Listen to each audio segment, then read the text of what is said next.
नमस्कार दोस्तों, मैं अंकुर उपाध्याय स्वागत करता हूं आप सभी का आपके अपने YouTube channel share market analysis में। वैसे तो आज पूरा बाजार ही टूट रहा था और टूटने के पीछे कोई बड़ा रीजन नहीं था हमारे पास। हम लोग केवल और केवल बेफिजूल गिर रहे थे, आप ये कह सकते हो। और ये गिरावट होनी थी क्योंकि हम लोग अमेरिका को फॉलो कर रहे हैं और 5-6 ट्रेडिंग सेशन पीछे चल रहे हैं। ये बात मैंने आपके साथ लास्ट फ्राइडे जब हमने लाइफ हाई हिट किया था तब भी बात करी थी, और मंडे जब बाजार ने 23,100 का अगेन लाइफ हाई हिट किया तब भी बात करी थी। और मंडे को तो मैंने सेलिंग के लिए भी बोल दिया था कि बस हो गया, दैट्स इट, अब बाजार नीचे जाएगा। अब अमेरिका का बाजार 40,000 का हाई लगा के कंटिन्यू टूटता ही जा रहा है, रुकने थमने का नाम ही नहीं ले रहा। ऑलरेडी 1600 पॉइंट तो नीचे हो ही चुका है। अभी भी डाउ फ्यूचर 300 350 नीचे दिख रहे हैं। हालांकि उसमें कंट्रीब्यूशन केवल एक ही स्टॉक का है। खैर, जब अमेरिका का बाजार होगा तब हम उसकी बात करेंगे। अभी से साइड करते हैं, वापस टॉपिक पे आता हूं। वैसे तो आज पूरे मार्केट में गिरावट थी, लेकिन सबसे ज्यादा गिरावट अगर कहीं हो रही थी भारतीय बाजार में तो वो सेक्टर था मेटल। और आप सभी को तो दिख ही रहा है, रिसेंटली अगर किसी ने सबसे बड़ा पैसा बनाया है शिपिंग, डिफेंस और रेलवे के बाद तो वो मेटल है। मेटल स्टॉक्स की आज दबा के पिटाई हुई है। अब ये गिरावट क्यों हुई है, आपको क्या करना चाहिए, यही दो सवाल हैं जो मैं आप सभी के साथ कोशिश करूंगा डिस्कस करने की और सॉल्व करने की। पहले तो इंडेक्स लेवल में 3% की मेटल्स में गिरावट हुई है। अब मेटल स्टॉक्स में सबसे ज्यादा टूटा है आपका हिंदुस्तान जिंक, जो कि 6.5% टूटा है। 6.5% टूटा, ये मत देखो, 666 रुपए पे ट्रेड कर रहा है और 2 से 3 ट्रेडिंग सेशन पहले 800 रुपए से ऊपर का इसने हाई लगाया है, एग्जैक्टली 807 का। यानी टॉप से काउंट करोगे तो अराउंड 140 पॉइंट्स टूट गया ये स्टॉक। 140 पॉइंट्स, यानी कि अगर मैं 800 रुपए से भी कंपेयर करूं ना तो 17% टूट गया ये। 17% 3 दिन में पैसा साफ। अब अगर आप 3 दिन का हिसाब किताब देखोगे तो दिखेगा भैया 3 दिन में 17% टूट गया।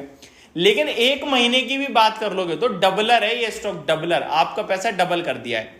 इसीलिए जब मैंने वीडियो बनाई थी 2-3 दिन पहले, जब स्टॉक में अराउंड 720 का भाव था, तब यही बोला था फ्रेश बाइंग की तो हिम्मत नहीं है, क्योंकि रॉकेट है जो उड़ रहा है। अब फ्यूल कहां खत्म होगा हमें क्या पता, और जब तक चल रहा है तब तक वो खड़ी रफ्तार से सीधे भाग रहा है। कितना ऊपर जाएगा ये भी नहीं जानते, लेकिन रॉकेट है।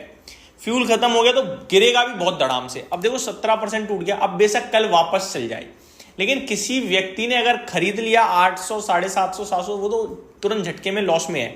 उसके दिमाग में इतना प्रेशर होगा, वो बस यही सोच रहा होगा क्या मेरा भाव दोबारा मुझे मिलेगा, क्योंकि शेयर तो ये 300 रुपए वाला है, मैंने खरीद लिया है 800 पे।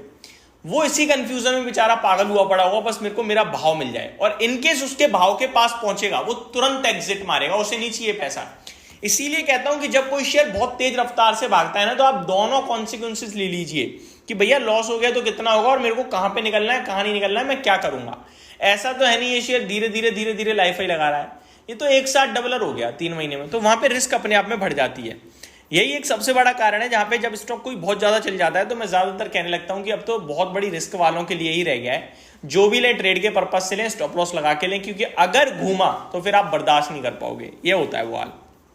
अब अगर मेटल स्टॉक्स की गिरावट के पीछे कोई एक ठोस कारण ढूंढने की कोशिश करूं तो वहां मिलेगा मुझे बेस मेटल्स के प्राइसेस। मैं आपको अपडेट देना चाहता हूं बेस मेटल्स में क्या हुआ है। आपके लिए बेस मेटल के प्राइसेस अगर आप चेक करोगे ना तो वहां पे हल्की फुल्की गिरावट देखने को मिली है आपको ओवरऑल, जिसकी वजह से आपके ये शेयर्स भी टूटते हुए दिखे हैं। अगर मैं एक एक करके आपके साथ स्टॉक्स की बात, बेस मेटल्स के प्राइसेस की बात करूं तो कॉपर 2.5% टूटता हुआ दिखा है, सिल्वर में 2% की गिरावट है, गोल्ड हालांकि फ्लैट है, स्टील भी फ्लैट है लेकिन लाल निशान में ही है, आयरन और केवल हरे निशान में है। तो ये चीज आपको क्लियरली दर्शा रही है कि मेटल के प्राइसेस में गिरावट है। अब हिंदुस्तान जिंक तो आपका डायरेक्ट चांदी बना रहा है, ठीक है, 21% का मार्केट शेयर है, तो वो तो टूटना ही था अगर चांदी नीचे जाएगी तो। बाकी अगर आप देखें तो HRC स्टील के दाम में भी आपको 1% के करीब की गिरावट ही देखने को मिल रही है। कॉपर तो 2.5% टूट गया। एक बार हिंदू कॉपर का भाव देखना बहुत ज्यादा जरूरी हो जाता है जब कॉपर टूटा है तो। हिंदुस्तान कॉपर के अभी रिजल्ट्स भी आए थे, जब रिजल्ट्स के बाद स्टॉक टूटा था, हालांकि नंबर्स तो मुझे ठीक ही लगे थे। 6% टूटा है हिंद कॉपर, क्योंकि कॉपर के प्राइसेस में गिरावट है, जैसा कि अभी भी मैंने बताया। तो ओवरऑल पूरे मेटल ऐसा पैक गिरता हुआ दिखाया आपको, लेकिन आपको क्या करना चाहिए अब ये सबसे बड़ा सवाल है। देखो गिरावट में कोई दिक्कत नहीं है, बाजार है, बाजार के साथ सब गिरता है, सब चलता है, वहां पे कोई इशू नहीं है। इशू है कि मैंने हिंदुस्तान जिंक 800 पे ले लिया है, इशू है कि मैंने हिंदुस्तान कॉपर 400 पे उठाया है, तो वहां मेरे लिए चिंता बढ़ जाती है, ठीक है। अगर वहां चिंता बढ़ रही है, वो इसलिए बढ़ रही है क्योंकि फिर मेरे एग्जिट नहीं पता, मेरे को एग्जिट कहाँ मिलेगा वो मुझे नहीं पता। अगर आपके पास वेदांता है तो ठीक है, कोई दिक्कत नहीं है, स्टॉप लॉस के साथ ट्रेल कर सकते हो आप। टाटा स्टील अच्छे नंबर्स के बाद 6% टूट गया, उसके पीछे दो ही कारण है, एक तो मेटल इंडेक्स में गिरावट, मार्केट में गिरावट, और बाजार अपने हिसाब से ही मेटल स्टॉक्स को ट्रेड करता है, वहां पे फर्क ही नहीं पड़ता नंबर्स का। मैंने कल भी ये वीडियो में बोला था। बाकी टाटा स्टील भी स्ट्रांग ही दिख रहा है इन नंबर्स के बाद।